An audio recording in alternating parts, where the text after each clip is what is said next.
What's up YouTube, PokePrimer here, primed and ready to deliver you our Week 9 recap for the NPBF. I apologize for there not being a Week 8 recap. I literally just did not have any time, and this is actually going up a lot later than I would have liked it to.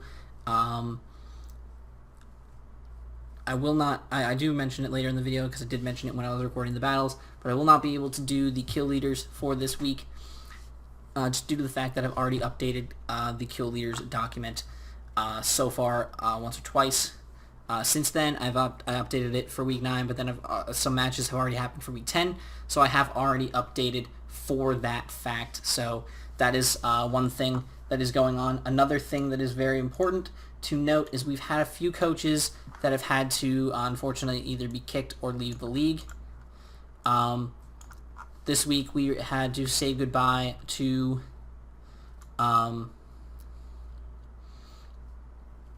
This week we had a lot of coaches leave the league.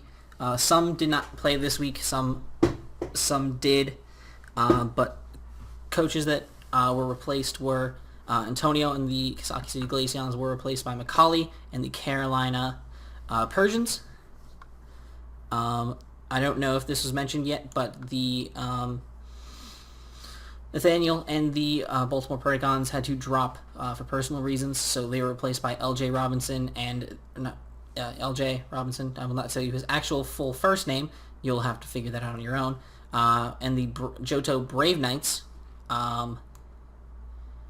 We had Sierran and the Asia Pacific Pilots Mines take over for the Memphis Black Bear Ticks, formerly coached by Chad. So that's that one. We had, I believe there was two more. This is the last week that we will have the Kalamazoo Kingdras, Chris and the Kalamazoo Kingdras, with us. So they are being replaced by Steve and the Philadelphia Braviaries. And the last one we have is Nathan and the Parma Poipoles, who will be replaced by Blair and the Kokomo Komo'os. Yes, he's making me say something like that. He's created a scenario that I have to say Kokomo Komo'os every single week. Blair, you bastard. Fuck you. Anyways, now Blair seems like a really cool dude. So they will all be... A couple of them have made their debuts this week. The Persians... The Brave Knights technically made their debut, I believe, 1 week prior to that, but they were obviously wasn't able to do that. So, but the Pilots Mines as well will make their debut this week, and the Komo'os and Braviaries will debut in Week 10. So, as for that though, Week 9 we did have a few forfeits. The Washington Weavers pick up a W over the Birmingham Entes with a forfeit win. The Meowston Rockets are going to forfeit to the Cleveland Typhlosions. The Ohio Castforms are going to be able to pick up a forfeit W over the Port Elizabeth Polytoads, and the Memphis Bravebirds are going to get a forfeit win against the Parma Poipoles for their last week. So with that, let us go ahead and get into the matchups. We still have a nice solid 1, 2, 3, 4, 5, 6, 7, 8 matches to go through this week, and hopefully as time goes on, we will be able to have more great, fantastic matches for you guys over the course of the next several weeks. So let's hop into the action. The next game is going to be the Battle of the Davids, with the Wellington Whirlwinds taking on the Atlanta Dragonites. The Dragonites are going to bring their Stakataka, their Meloetta, the Haxorus, Seismitoad, Megalodios, and the Tapu Koko, while the Whirlwinds are going to be bringing their Mega Altaria, Golurk, Sceptile, Thundurus, the Noivern, and the Probopass. So let's get into this. Stakataka is going to lead here against the Probopass, and Probopass is just going to go straight for an Earth Power as the Stakataka sets up the Trick Room. Gyro Ball comes out, and it's going to do very little damage because Probopass is real slow. Earthquake's going to come out and not be able to pick up the kill. If he had gone for 2 Earthquakes there, Stakataka could have potentially done a lot more work in this match and really put a lot of pressure in on David's team for sure. But unfortunately, he was unable to... Unfortunately, he did not make that play. And the Probopass is going to be able to take out the Stack Attacker. But now the Seismitoad's going to be able to come in here. It's going to go ahead for a knockoff straight off the bat, which is a smart play, as the Mega Altari is going to be able to Mega Evolve and go for a Dragon Dance in front of this Seismitoad as it sets up rocks. And now one more Dragon Dance to make this thing an ultimate threat. And essentially, that's going to just be game, because this nice Mega Altari is just going to tear through the entirety of the Dragonite's team. They have nothing that can take a return from this thing at this point. It's just, it's elementary at this point. It's all over. So that is going to be GG to the Wellington Whirlwinds, picking up a big, huge W with a nice 6-0 clean sweep with that Mega Altaria. So yeah, GG. And on to the next one. Next up, we have my game versus the Peoria Phantoms. Y'all are getting a nice little spoiler for this one. Nice little post-com here before I've actually gotten a chance to upload it myself. I have it recorded, I just haven't gotten a chance to upload it yet because I've been busy, but you'll hear about that in an update video that will be going up this Sunday, so look forward to that, guys. Woo! Update videos. But I decided to bring my Weavile, the Mega Charizard X, the Licky, Rotom Wash, Dust Noir, and Cryogonal, as Kaz and the Phantoms bring the Blossom, Gudra, Mega Titar, Blacephalon, Blissey, and the Kangaskhan. So we're going to play, and we're going to switch sides. So he leads with Blissey, as I'm going to lead with my Weavile, and I take this as the perfect opportunity to set up a substitute directly on this Blissey as it sets up a Calm Mind. Now, I don't feel like letting this thing set up at all, so I'm just going to go straight for my All-Out Pummeling and knock out the Blissey, the nice Z Focus Punch. And he's going to go now out into his Blacephalon, go for the Flamethrower, and break my sub, but I'm going to be able to get a knockoff on this Blacephalon and knock it out. Now I'm going to go for a sub on the Blossom, hoping that it doesn't go for anything offensive, and it does go for the Sleep Powder, so I am able to get the sub up, go for that Icicle Crash, and knock out the Blossom. Now, Titar is going to come in here, and I'm going to go ahead straight for just a straight-up Focus Punch. He's going to go for the Crunch. It's going to be able to break my sub, unfortunately, but the Focus Punch is going to be able to take out that Titar. Weavile is on a tear, ladies and gentlemen.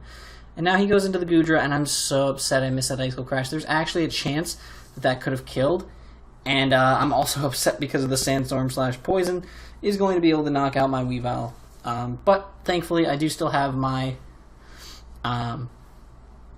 Mega Charizard. Just going to be able to go for a Dragon Claw, knock out the Gudra, and then 2 consecutive Fire Punches is going to be able to knock out this Kangaskhan, who does go for the all-out pummeling there, but I'm going to be able to take this thing out with a Dragon Claw after the first Fire Punch. So, GG to the Phantoms. Really, really good game.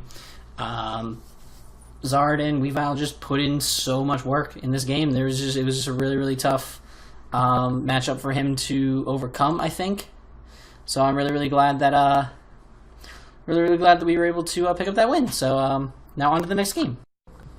So right here we have one of our new coaches, Macaulay and his Carolina Persians, who have taken over for the Glaceons, and they are taking on the Phoenix Infernos, coached by Chris. Persians are bringing the Evire, the Miltank, Milotic, the Gallade, the Mega Lopunny, and the Roselia, finally making itself a nice debut this season, I think. I actually think that's the first time Roselia has come for this team. Against the Cobalion, the Umbreon, Salamence, Mudsdale, Electrode, and Whiscash. So let's get into this game. I'm really excited because it's Roselia, and this is going to be real hype. So Roselia leads here against the Electrode, who's going to go for the Thunderbolt, get the pair out right early, but it's going to be able to get off a Sleep Powder still, which is awesome. So into Mence he goes, as Roselia is going to be fully paired this turn. Miltank is going to be able to come in here as the Z-move comes off from the Mence, and he's going to be able to just take out the Miltank. Really, really good turn there for him, but he's going to be able to go now out into the Lopunny and force him out. Just go straight for the Ice Punch. He forgot to Mega turn 1.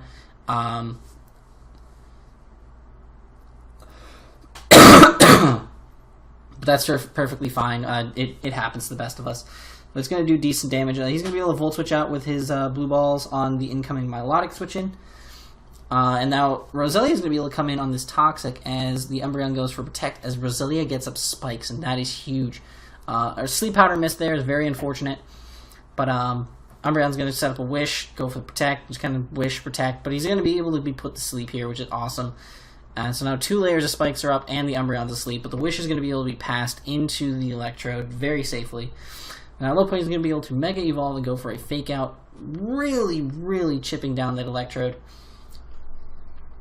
He's going to then go for a Thunderbolt and get caught by that Motor Drive, and then doubles out into the Lopunny on the incoming Explosion. Really, really good play on Macaulay's part. Who's going to then go into Roselia and eat a Heavy Slam. That was a rough damage to take, but he's going to be able to get off a Giga Drain, get some HP back there off of this Umbreon, and then get up its last layer of Spikes. So that nice 3 layers of Spikes is going to be a huge threat to Chris's team, with most of his Mons outside of Salamence being grounded. That's going to be a lot of damage. So he's basically just going to be able to spam some Giga Drains here and just get off some nice, decent chip damage. And into the Salamence he goes. On the turn, he goes for a Sludge Bomb. It's going to go for a Fly, and obviously that Sludge Bomb is going to miss. But the Electivire is a great switch into that Fly, and he's going to be able to eat that up very well. Whiscash is going to be able to come in here as a Focus Blast comes out and misses, unfortunately. Probably trying to catch the Cobalion or the Umbreon on the switch. Milotic is going to be able to come in on this Whiscash as it goes for a Bounce. So that's a thing. So Milotic's actually going to be able to go for a Protect and dodge that Bounce. No bouncing here. Whiscash is going to go for another Dragon Dance, as Scald is going to do a massive amount of damage.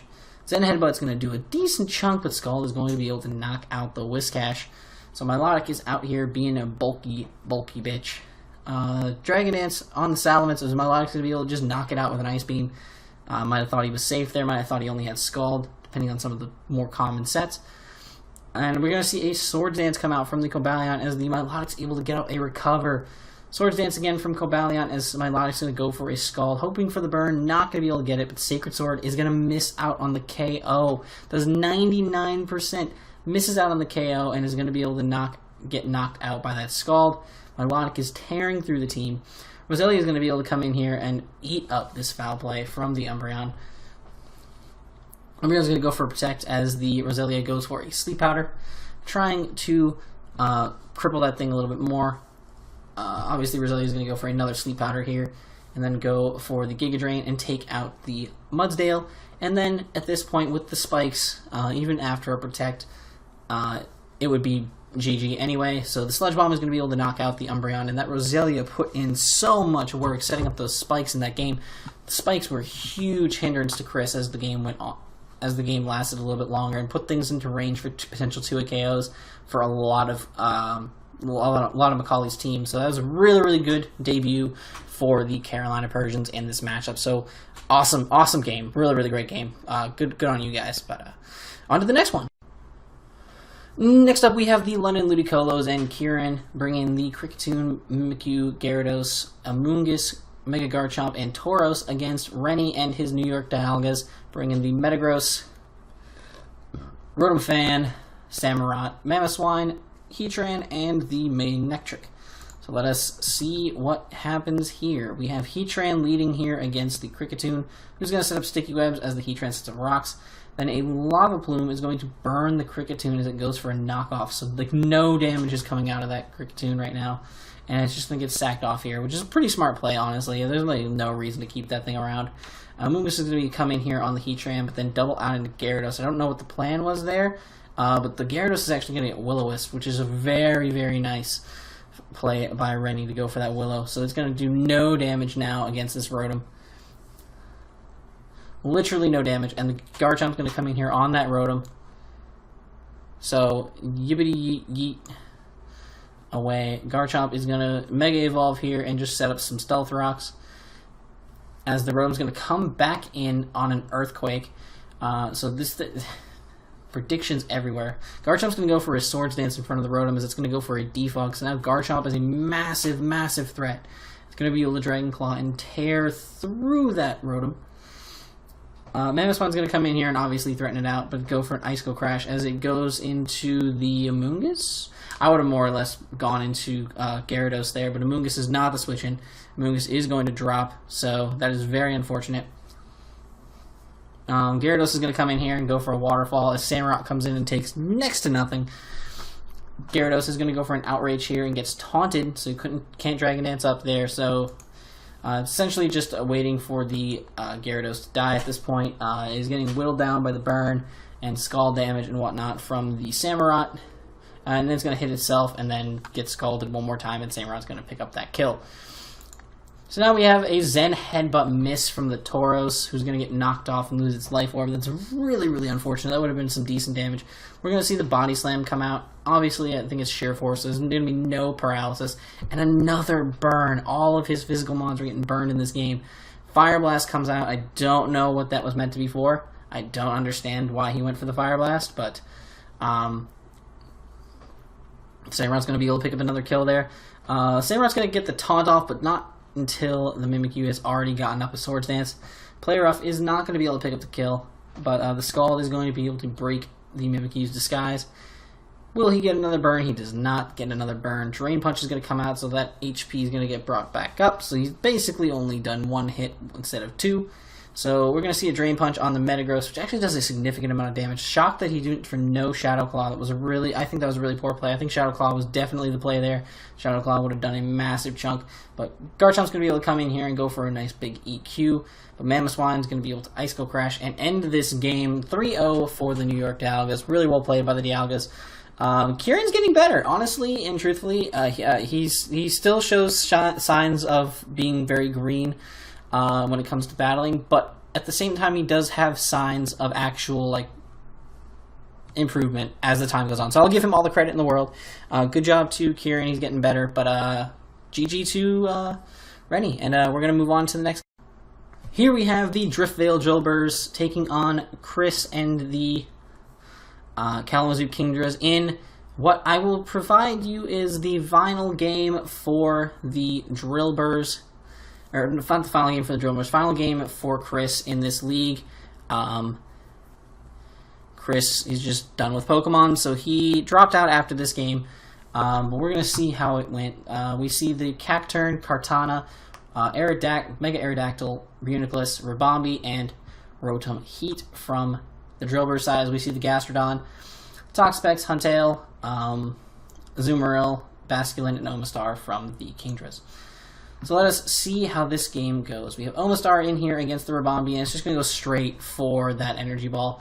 Shell Smash is going to come out from the Omastar, which is very, very scary. It's going to go for a Rock Blast and be able to take out the Ribombee, even if it's Sash. Very, very smart prep on Chris's part. But we're going to see the Reuniclus come in here, as the Omastar has Knockoff. Very, very big damage, getting rid of that Ipapa Berry, but the Psychic's going to be able to take it out. Now Basculin's going to be able to come in, go for Crunch, and get rid of that Reuniclus, but Cacturn's going to be able to come in here now on that Crunch, thinking his more than likely choice. Go for a Poison Jab as the Toxapex comes in. So this Toxapex is a problem, but we're going to see that he starts setting up Spikes. Spikes has been themed this week. If we had any theme at all, it was Spikes this week. So this was the week of Spikes. We're going to see 3 layers of Spikes get up here against Chris's team, as he's just going to kind of spam Toxic, just kind of because he really can't do anything else to this Cacturn.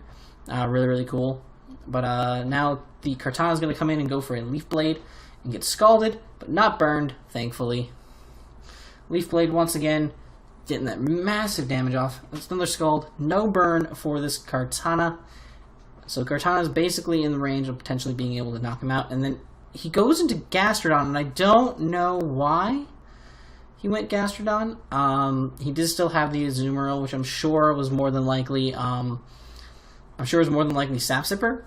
So, surprised that he went for that instead. But this Kartana is just going to be able to sweep through the rest of his team.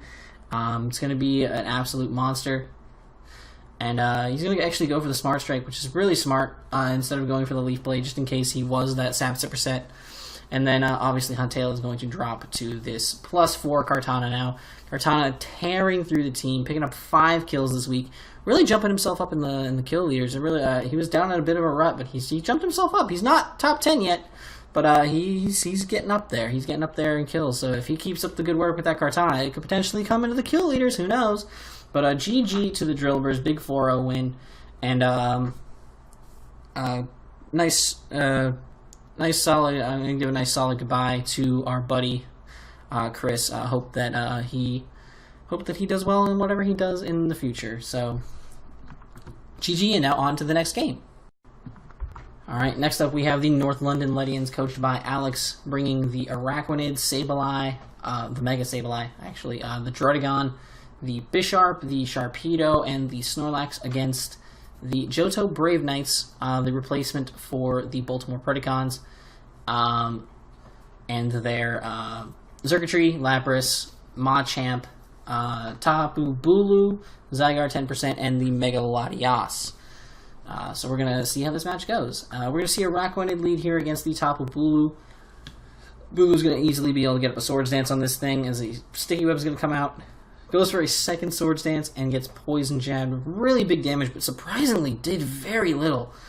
And Hornleech is going to be able to knock it out and bring him right back to full, which is absolutely phenomenal.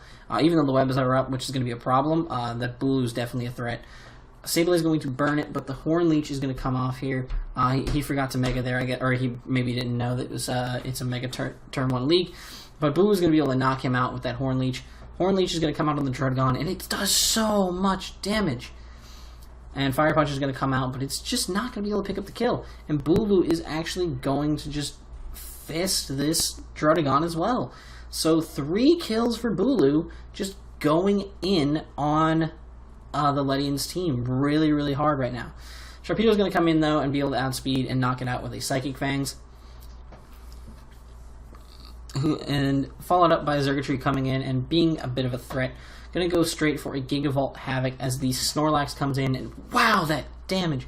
Snorlax is then going to go for its Z move and get off a Pulverizing Pancake. Wait a minute. I'm really curious as to what that Xurkitree was doing, because that what speed did the Snorlax have?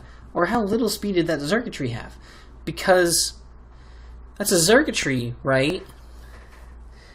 It should always be faster than the Snorlax. Even at -1 speed from the Sticky Webs, it should always be faster. So I'm really confused as to why that outsped there. But we do see the Pulverizing Pancake. I've actually never seen that brought competitively, so that's really, really dope that he brought that Pulverizing Pancake Z move. Being able to pick up the KO there. But we're going to see Machamp come here. Giga Impact from the Snorlax. Snorlax putting in work, but going to get knocked out by that low kick. Bisharp's going to come in here and kill off the Machamp with an Iron Head. And into Zygarde 10% we go. Iron Head is going to be able to knock that Zygarde down to 3%, as the Zygarde is actually going to be able to get up a Dragon Dance, put itself back to normal speed, but be picked off by the Sucker Punch from the Bisharp. Lapras is going to come in here, though, and it's going to get hit with an Iron Head, take that massive damage, and go for a Dragon Dance. So he keeps trying to set up a fix his speed problem, but it's not working out because the Bisharp is just too fast, even at neutral speed, for it to be properly saved. Latias is going to go for a Calm Mind, as it takes that knockoff decently well, but the Sucker Punch is going to be able to knock it out. So Bisharp's going to be able to clean up the game. Nice 2-0 win for the Ledians. Very, very awesome. And we're going to get on to the next game. The last game we'll be covering this week is the Asia Pacific Piloswines, another replacement coach, Sieran, I think is the name. If I butcher your name, I apologize entirely. Please do tell me, and I will fix it. I will pronounce it properly in the future. But he's coaching the Asia Pacific Piloswines as a replacement for the Memphis Black Bearticks. He's bringing the Suicune, the Scizor, the Mega Venusaur, the Kyurem, the Magneton, and the Tornadus against Alex and the Tide Galicipods with their Golisopod, Mega Scizor, Empoleon, Hippowdon, Shaman, and Linoon. So let us see what happens. We see Venusaur here lead against Hippowdon. That is obviously not a good matchup. So we're going to see Scizor come in on this Venusaur and eat up that Giga Drain. But we're going to see Magneton come in here on the Scizor, who's going to go for an SD, but now he is trapped. Now he is trapped, and he's going to get HP fired by that Magneton and get knocked out of here. Really, really smart play on the Pilot's Line's part, who's going to go into their Kyurem as the Hippowdon sets up its Stealth Rocks. So Earth Power on the Empoleon switch in. Very, very smart play by the Pilot's Line Smart, predicting that switch in. He's going to actually switch out now into his Tornadus, predicting him to switch out, as he does go out into the Golisopod, who goes for a big Aqua Jet, and the Hurricane miss was huge there. Prankster Tailwind is going to come out here, though, so nice. Aqua Jet's going to be able to pick up the KO, but that's really, really unfortunate miss. Scald's going to come out from the Suicune on the incoming Empoleon. Who's going to swallow that hit. Suicune's actually going to go for a sub on the Toxic, which is very, very unfortunate. Shaman's going to come in here on the Suicune, though, who's going to be setting up a Calm Mind. Shaman is going to go for a Giga Drain, though. It's actually going to be able to break the Substitute, which is really, really great for Alex here. He's going to go for another Giga Drain. It's doing under sub damage, which is very, very bad for Alex, as the sub is going to be able to go up here after these Giga Drains. And, ooh, the sub's not going to break, and Suicune's about to do its Suicooning. He's getting Suicooned. So the 2 Giga Drains is going to be able to break the Substitute, as he's going to be able to get up another one there, obviously. Shaman's going to keep going for Giga Drains, as the Scald comes out and does no damage, but picks up the burn. So Shaman's going to be able to... Ooh, he goes for the Protect. Very smart play. Very smart play so that he can get up above potential sub-making HP, so that he can actually just go straight ahead and make another Substitute. Which is very, very smart play going for the Protect there. Knowing that he's going to go for a Protect here now, so he can start getting... Ooh, it was a choice Shaman. It was a choice Shaman, so he's actually going to be struggling now because he was locked into that Giga Drain. So Scald's going to come out and be able to two-shot this Empoleon after getting the burn, obviously, but the burn didn't matter. He was in range of being two-shot by it at this point anyway. So Suicune's going to be able to knock out the Empoleon, and I think at this point it's very close to just GG. I don't see any potential way that the Glissopods get out of this one. So Lanoon's going to be able to go down after knocking out the Substitute, but that's important because Glissopod's going to be able to come in here, not get knocked down to emergency exit, and be able to pick up the kill with that Leech Life. Very, very bulky Glissopod. Very, very awesome to see it take that Scald so nicely. Knockoff comes out from the Scizor onto the Hippowdon as it reveals its Life Orb, getting rid of the Hippowdon's leftovers. Earthquake comes out from the Hippowdon onto the incoming Venusaur, who's taking that chip damage from the Sandstorm as well. Goes for a Giga Drain as Shaman's able to come in here.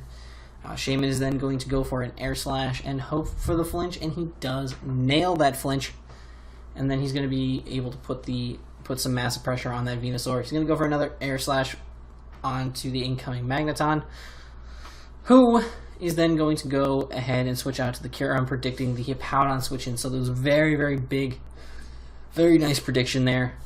Shaman is going to be sacked off to this Kyurem, which I think was a very smart play. Shaman was pretty low.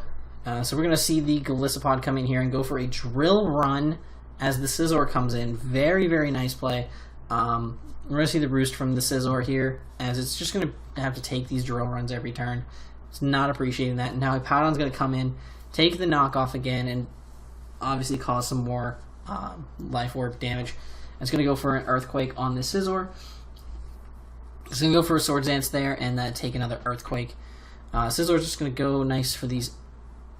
Ooh, Slack Off and Roost on the same turn. So very, very nice. Glissopod's going to come in here as another Swords Dance comes up, and that's going to probably be GG. Scizor being able to get that knockoff, get rid of the Golisopod. Roost up on this Hippowdon, not taking any chances with a crit, and is going to be able to knock it out with 2 Bullet Punches here, 2 Life Orb Bullet Punches. Very, very good game by Sierran and the Asia Pacific Pilot Lines in their debut. Very, very awesome.